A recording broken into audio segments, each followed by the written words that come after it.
আসসালামু আলাইকুম এভরিওয়ান, কী অবস্থা সবার, কেমন আছেন সবাই? আশা করছি আপনারা সবাই অনেক বেশি ভালো আছেন। তো আমি রিসেন্টলি গিয়েছিলাম এয়ারপোর্ট আমার আম্মু এবং ছোটো বোন কানার জন্য, কারণ ওরা গত 3 মাস দেশের বাইরে ছিল, যেটা আমি আমার আগের একটা ডেইলি ব্লগে বলেছিলাম। তো আজকে যাচ্ছি ওদেরকে রিসিভ করার জন্য। তো আশা করছি ভিডিওটা আপনাদের অনেক ভালো লাগবে। তো চলুন দেরি না করে শুরু করা যাক।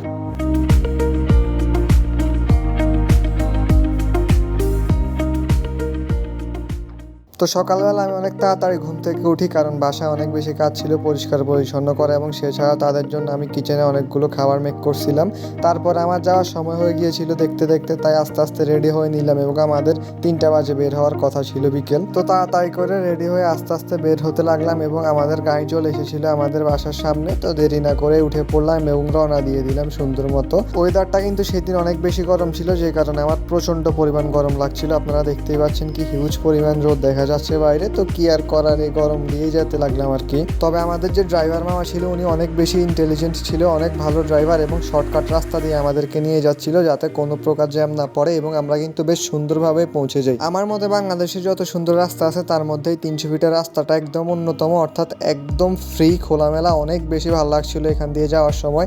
বাইরের ওয়েদারটা আমি এনজয় করতে লাগলাম, অনেক সুন্দর ছিল এবং রোদও অনেকটা কমে এসেছিল। যেহেতু আমরা শর্টকাট রাস্তা ব্যবহার করে এসেছিলাম, তাই আমরা নির্দিষ্ট টাইমের অনেক আগে পৌঁছে যায়। তাই একটা চা ব্রেক দিলাম এবং আমরা সেখানে অপেক্ষা করতে লাগলাম, অর্থাৎ এয়ারপোর্ট থেকে কিছুটা আগে, কারণ আমরা অনেকটা আগেই চলে এসেছিলাম। তো যে কারণে আমি সেখানে হাঁটাহাঁটি করে দেখছিলাম। তো ঘন্টাখানেক সেখানে রেস্ট নেওয়ার পর আমরা এয়ারপোর্টের দিকে রওনা দিয়ে দিই, কারণ আম্মু কল দিয়ে বলে যে তিনি অলরেডি বের হয়ে গেছে। তো আমরা যেহেতু এয়ারপোর্টের কাছে ছিলাম, তো এয়ারপোর্ট পৌঁছাতে আমাদের সেখান থেকে মাত্র 5 মিনিট সময় লাগে, এবং আমরা বেশ সুন্দর মতো এয়ারপোর্ট চলে যাই। এবং এয়ারপোর্টে আপনারা দেখতে পাচ্ছেন যে কতটা ফাঁকা ছিল, অর্থাৎ আমাদের ভাগ্য অনেক ভালো ছিল, এবং যাওয়ার সাথে সাথেই কিন্তু তাদেরকে পেয়ে গেলাম, এবং যত জিনিসপত্র ছিল সেগুলো আমরা তাড়াতাড়ি করে গাড়িতে উঠাতে লাগলাম। আর গাড়িতে জিনিসপত্র সব তুলে নেওয়ার পরই কিন্তু আমরা এয়ারপোর্ট থেকে রওনা দিয়ে দিলাম এবং বের হয়ে পড়লাম। এবং আমার আম্মু বিমানে যে খাবারগুলো দিয়েছিল সেগুলো সব আমাকে এক এক করে দিতে লাগলো, এবং আমি বসে বসে সেই সবগুলো আস্তে আস্তে খেতে লাগলাম। খাবার খেতে খেতে বেশ আরামসে বাইরের ভিউগুলো এনজয় করছিলাম, এবং তখন কিন্তু প্রায় সন্ধ্যা হয়ে এসেছিল, এবং দেখতে দেখতে কিন্তু সন্ধ্যার পর হয়ে যায়, এবং আমরা বাসায় ফিরতে ফিরতে রাত হয়ে যায়। তো বাসায় এসে পৌঁছানোর পর এক এক করে সব জিনিসপত্র নামাতে লাগলাম, এবং আস্তে আস্তে বাসার দিকে নিয়ে যেতে লাগলাম। আমার কিন্তু অনেক কষ্ট হয়, কারণ আমি প্রচুর কাজ করছিলাম সেদিন।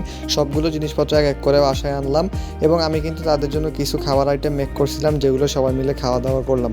তো এই ছিল আজকের ভিডিও বন্ধুরা। ভিডিওটি ভালো লাগলে অবশ্যই সাবস্ক্রাইব করে দিবেন, লাইক করে দিবেন। ধন্যবাদ।